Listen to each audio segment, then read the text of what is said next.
Bonjour, aujourd'hui on va vous chanter Petite Émilie by Thomas Lopez. C'est parti.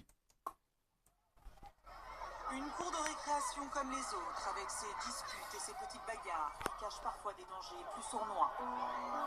Dans toutes les écoles de France, des élèves sont martyrisés tous les jours par leurs camarades. Ils sont victimes de harcèlement collectif.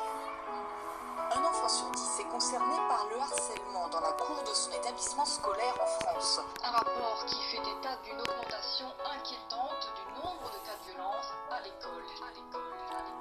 Petite Émilie, 6 ans et demi, est l'unique fille d'une famille reconstruite, une mère pour qui elle est toute sa vie, et un beau-père qui l'aime comme si elle était de lui. Si gentille et si belle, les yeux qu'ensorcellent, pour ceux de sa mère, elle en était la prunelle. Elle ne pouvait pas vivre l'une sans elle, leur relation était devenue plus que fusionnelle.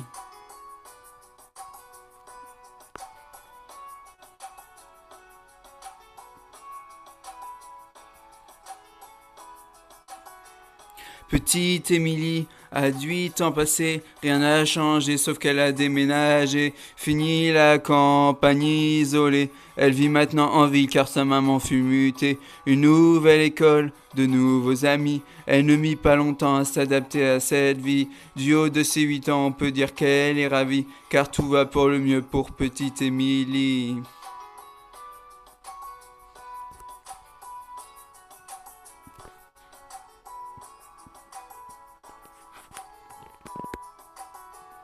Petite Émilie, à 10 ans, était devenue une petite fille comblée. On peut dire que l'école lui plaisait, car elle en était une fierté. Un peu rondelette, de bonnes petites joues, elle lui scie les critiques de quelques jaloux. Devant les profs, il l'appelait bouffe-tout, mais ce ne sont que des enfants après tout.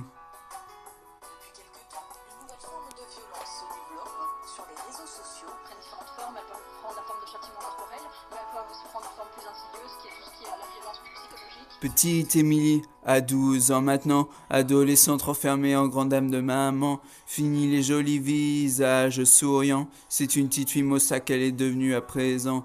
Faut dire qu'au collège, tout avait changé, trop d'élèves ne faisaient que de se moquer. Partout elle se sentait rejetée, tantôt frappée, tantôt injuriée. Elle se demandait comment faire face, elle était devenue le souffle-douleur de la classe. Sur les réseaux sociaux, il l'appelait la dégueulasse. Des photos d'elle tournées montrant son ventre qui dépasse, ne sachant pas comment faire, ni comment réagir à cet enfer. Pas volonté, ne voulant pas affoler sa mère, petite Émilie décida de se taire. Mais un soir de décembre, petite Émilie rentra chez elle dénudée. Ses camarades, tous ensemble, l'avaient enfermée dans le vestiaire pour la doucher. C'en était trop pour elle, trop qu'elle ne puisse encore supporter. Alors elle étendit ses ailes et prit son envol vers la paix.